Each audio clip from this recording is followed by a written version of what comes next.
I learned a lot last week.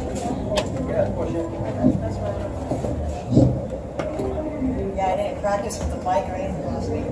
You got it. Can you hear me okay? Yeah. Okay, my name is Susan and I'm legally blind. When I tell people that, I get all kinds of reactions. Sometimes they're like, oh, I'm sorry. And I know they're being polite. But there's this, and I'll just say, don't be sorry, it's okay. But there's a little smartass that lives inside my head Yeah. that isn't polite, and she says, sorry, I mean, I was born like this. I'm not sorry you were born with a big nose. You know, sometimes you get these people that say, wow, you don't look blind. And I politely say thank you. I take that as a compliment. But that little smart ass says, what the hell does a blind person supposed to look like? Yeah. Okay? Wait, just a second. Alright, is this better? Is this what I'm supposed to look like? Show your beautiful eyes. Yeah, well thank you. But the worst kind of people that I meet, it's like when they see the cane, they see the glasses, the cane and the glasses, and they pretend I'm not there because they're uncomfortable, so I'm like invisible. The other day I went to the eye doctor, and I called the Uber driver, and he drove me there, and there was 2 entrances. I didn't know which one to go in. So the driver was really cool. He walks me to the door. I go up to the desk, and I said, hello, I'm Susan Stearns. And the lady hands the sign-in sheet to the Uber driver and says, does she have an appointment? I'm right fucking there. I'm right there. You know, some people are uncomfortable. I hope you guys aren't. You know, I'm going to put it away. Actually, I think everybody should have a blind friend. Let me tell you why. There are a lot of perks. You don't have to clean your house. You spray Febreze, and I think it's clean. You can come to the door and be stark naked, and it's not going to even affect me. There's just a lot. You get the handicap parking, line first. But the best part, I mean, we're amazing. But the best part is our stories. We have the crazy stories you'll never be born. I mean, like, I had the neighbor's cat for 3 days and didn't even, I thought it was mine. It felt the same, it purred the same. It felt, you know, I thought it was mine. And, or the time that I spanked the neighbor kid and my son was like 3 feet away, just laughing his ass off. My favorite story is I come home from work and I had a 12-year-old, 10-year-old, 6-year-old, 4-year-old. And the older boys made a bath for me. They drew me a bath and soaked in it. It was wonderful.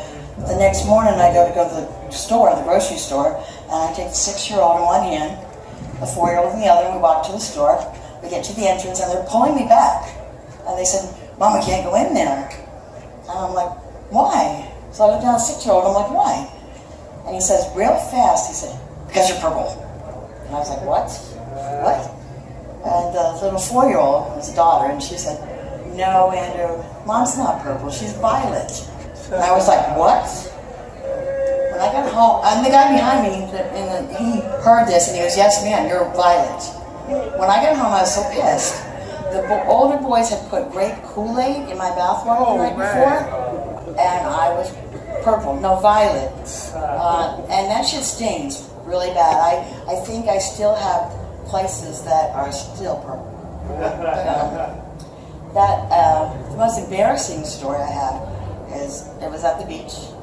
I'm trying to be really cool. My husband was in the water I'm nervous I'm going to get in the front of that.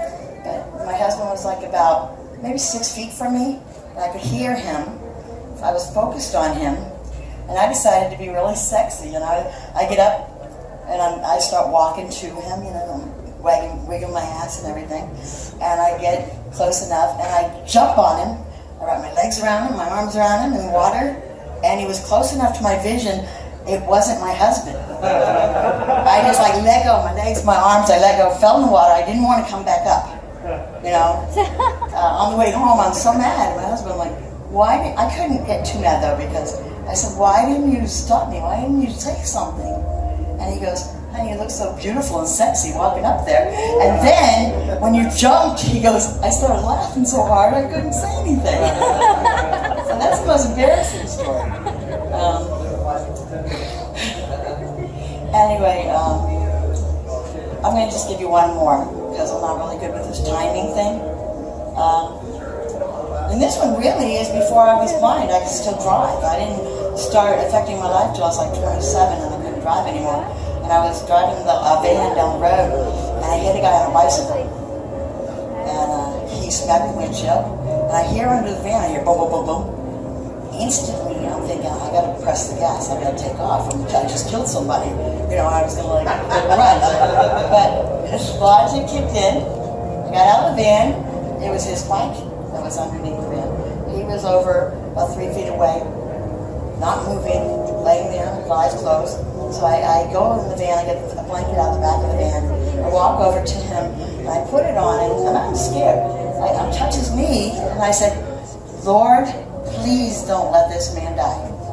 And he opens his eyes, and he sticks his head up and goes, don't pray for me, bitch. Oh my God! It scared the hell out of me. I gave my license after that. That's the story. Thank you.